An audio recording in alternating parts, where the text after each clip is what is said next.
رئيس وزراء أثيوبيا أبي أحمد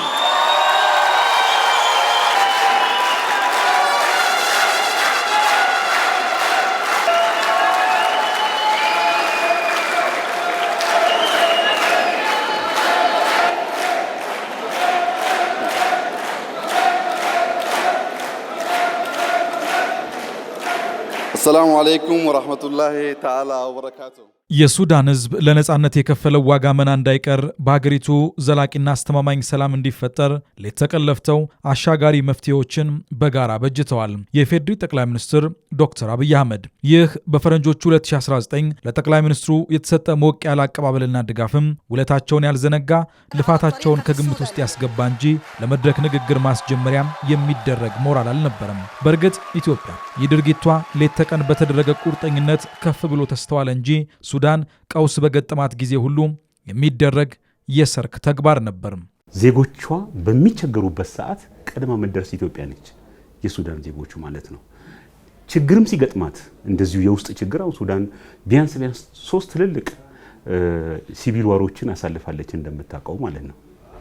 በዚህ ጊዜ ከሌላው ቀድማ የደረሰች ኢትዮጵያ ነች። አሁን በ1972 የመጀመሪያው ሲቪል ዋር ሲጠናቀቅ ቀዳማዊ ኃይለ ሥላሴ ናቸው ያንን ከስምምነት ላይ ያደረሱት። እንግዲህ ቀጥሎም ያሉ መጥተው አሁን የቅርብ ጊዜ ሆኖ እንኳን ብናይ በ2019 እንግዲህ ሲቪሉና እንደምታውቀው ወታደራዊ ክፍሉ አልተግባቡም ነበር። ያንን ክቡር ጠቅላይ ሚኒስትር ዶክተር አብይ ናቸው አሸማግለው አነጋግረው ወደ ስምምነት የስልጣን ክፍፍል እንዲያረጉ ያረጓቸው። ኢትዮጵያ እንደገና ድጋፍ በመስጠትም እንግዲህ ብዙ ሱዳናውያን ችግር ሲገጥማቸው ቀድሞ የሚመጡት ወደ ኢትዮጵያ ነው፣ ወደ ሌላ ሀገር አይደለም። ዛሬ ኢትዮጵያ የለፋችበት የሱዳን ዜጎችም የሰነቁት የተስፋ ጸዳልና መሻት የለም። ዛሬ የንጹሃን ዜጎች ህይወት መጥፋትና መሰደድ ዋጋ ቷል። በየዕለቱ በረሃብ አለንጋ የሚቀጡ ህጻናት ጉዳይም ትኩረት አልባ ሆኖ ቀርቷል። በአፍሪካ ምድር እጅግ አስከፊው ቀውስና ደም አፋሳሽ ጦርነት በሱዳን እየታየ ይገኛል። ይህ ጦርነት ከ150 ሺህ በላይ ሰዎችን ህይወት የቀጠፈ ሲሆን ከ2/3 በላይ የሚሆነውን የአገሬውን ህዝብ ለአስቸኳይ ሰብአዊ ድጋፍ ዳርጓል። የዜጎችን ረሃብ ለፖለቲካ ጥቅም በመዋል ጭምር የበዛ ስግብግብነትን ያሳየው ይህ የብሪተኞች ድርጊት አሁን ደግሞ ዓለም አቀፍ ትኩረትን ለመሳብና እኩይ ሴራን ለመሸፈን ጎረቤት ሀገራትን በመክሰስና የበሬ የወለደ ውንጀላዎችን በመፈብረክ ላይ ተጠምዷል። ኢትዮጵያም ውለታዋና ድካሟ ተዘንግቶም የክሱ አካል ሆናለች። የክሱ ጀርባ ሲገለጥ ግን ዓላማና ፍላጎቱ ሌላ ነው። የግብጽ ዋና ዓላማ ይሄ ነው።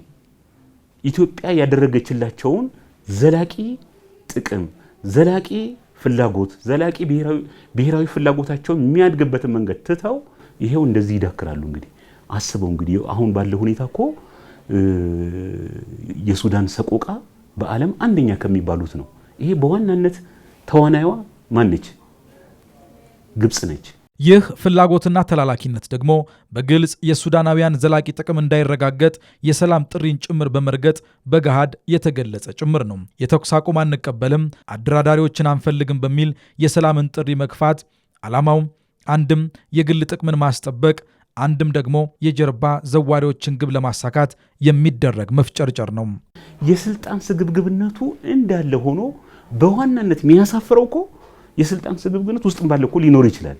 የሌላ ተላላኪ ሆኖ አገሩን ማድከም፣ አገሩን ማድቀቅ፣ ያውም ለግብጽ አልቡርሃን እኮ ስለ ሰላም ግድ የላቸውም። አሁን ባለው ሁኔታ ወደኛ እንኳን ሰንዘረሰ ያደረጉ አሁን ከኛ የሚሄዱትንም አንዳንዶቹ እኮ የሚያስገቡት ጂኦፖለቲካል ቅርጽ እንዲኖረው ነው። እንግዲህ አሁን ያኔ እዛ ነበረ፣ አሁንም አልፎ አልፎ እየገባ ይወጣል። እሱም ጂኦፖለቲካል ቅርጽ እንዲኖረው ይፈልጋል። እሳቸውም ያንን ይፈልጋሉ። ያ ማለት ለሱዳን ምንም አይነት ኬር የላቸውም።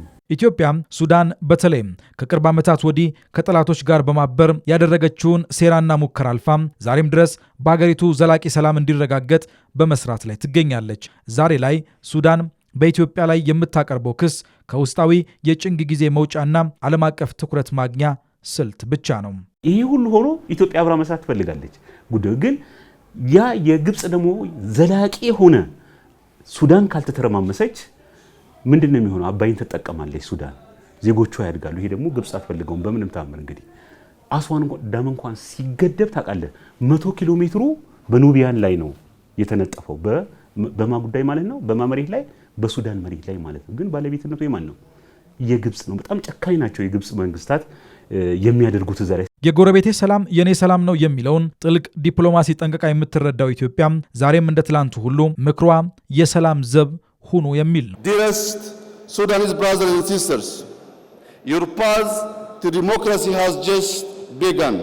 የተከበራችሁ የሱዳን ወንድምና እህት ህዝቦች ወደ ዲሞክራሲ የምታደርጉት ጉዞ ገና እየተጀመረ ነው።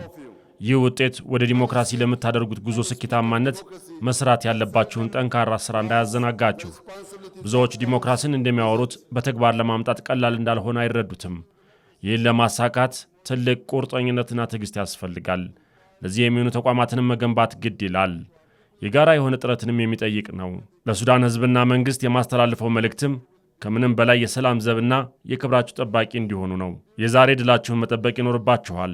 በማንኛውም የድርድር ጠረጴዛ ስትቀመጡ ሁሌም ለሱዳን ጥቅም እየተደራደራችሁ መሆኑን አስታውሱ። ይህችን ትልቅ ሀገርና ህዝቦቿን ለመጠበቅ የጋራ ዓላማ ይኑራችሁ። ይህ የጠቅላይ ሚኒስትር ዶክተር አብይ አህመድ ንግግር አስተዋይና የሀገር ጉዳይ ግድ የሚለው ሁሉ ዛሬም ሊማርበት የሚገባ ዘመናዊ ሽሬ ምክር ነው።